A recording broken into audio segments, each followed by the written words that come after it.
नमस्कार, मैं GRS news के लिए गिरीश चक्रवाल। आज मैं फिर से आपके सामने बात करने वाला हूं अपने नए ब्लॉग में किसानों की और केंद्र सरकार की, जो कि किसानों को अटकाने और भटकाने के फेर में निरंतर देरी किए जा रहे हैं। हालांकि केंद्र सरकार ने अपनी ओर से किसानों को स्पष्ट संदेश दे दिया है कि वो किसी भी कीमत पर एमएसपी नहीं दे सकते हैं। इस बात की घोषणा उन्होंने उच्चतम न्यायालय में दिए गए एक शपथ पत्र में भी की थी। इसके बावजूद किसानों को एमएसपी के लिए एक समिति बनाने के बारे में बरगलाया जा रहा है। आप सभी लोग जानते हैं, आज़ादी से अब तक देश में 5 किसान आयोगों का गठन हो चुका है, लेकिन बड़े दुख के साथ आपको बताना पड़ता है कि किसी भी आयोग की सिफारिशें अभी तक लागू नहीं की गई। निश्चित तौर पर सरकार की मंशा ये है कि सरकार शीघ्र ही चुनाव में जाने वाली है। अभी ज़्यादा से ज़्यादा 50 दिन का भी वक्त चुनाव में नहीं होगा और सरकार नहीं चाहती है कि इस दौरान कोई बड़ा आंदोलन चले और इस आंदोलन के कारण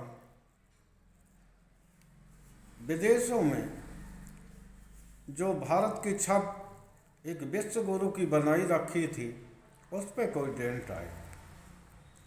जो सरकार, मैंने आपको पहले बताया, सरकार की मंशा पहले से ही किसानों की समस्याओं को हल करने के लिए नहीं है, लेकिन चूंक वह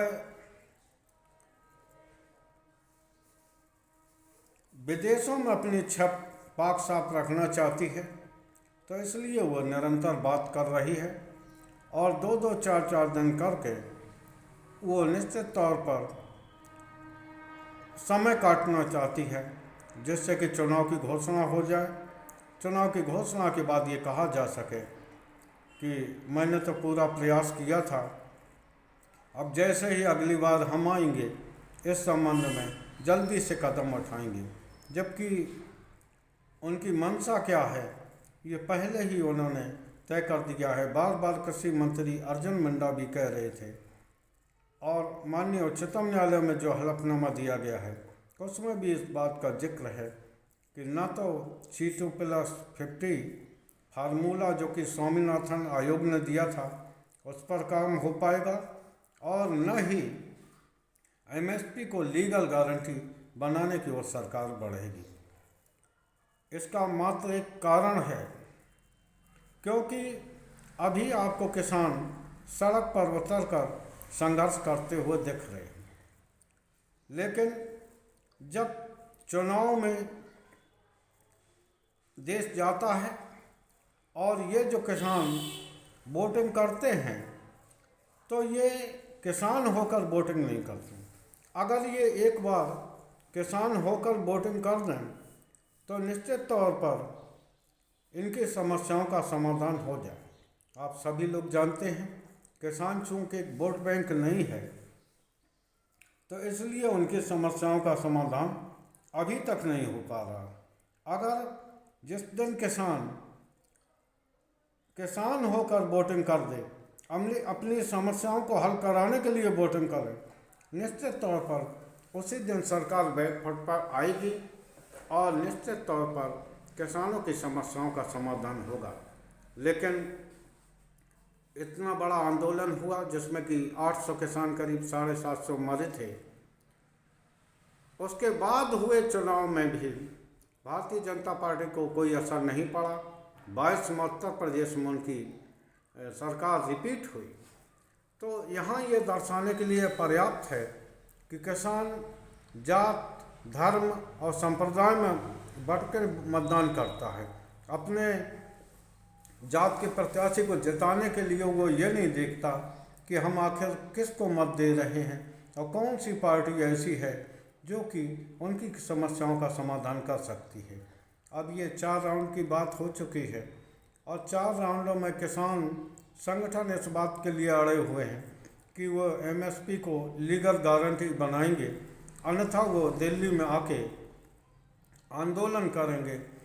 और उधर सरकार ने भी अपना मंतव्य स्पष्ट कर दिया है कि वो समिति इस बारे में एक बनाने जा रहे हैं और समिति का क्या परिणाम होगा आप सभी लोग जानते हैं, क्योंकि जब मोदी सरकार ने 3 कृषि कानूनों को वापस लिया था उस समय भी किसानों से कुछ वादे किए थे, लेकिन वो वादे अभी तक पूरे नहीं हुए हैं। और न तो ये सरकार 30 मीटिंग करने के बावजूद भी, जैसा कि वो दावा करती है, एमएसपी को लीगल गारंटी बनाने की दिशा में आगे नहीं बढ़ रही है। तो आप ये तय मानिए कि किसानों को वर्गना लें और निरंतर समय काटने के लिए सरकार इस ओर है और अपनी पाक साफ छब जो विश्व में दिखानी है कि वो किसानों की समस्याओं के लिए गंभीर हैं।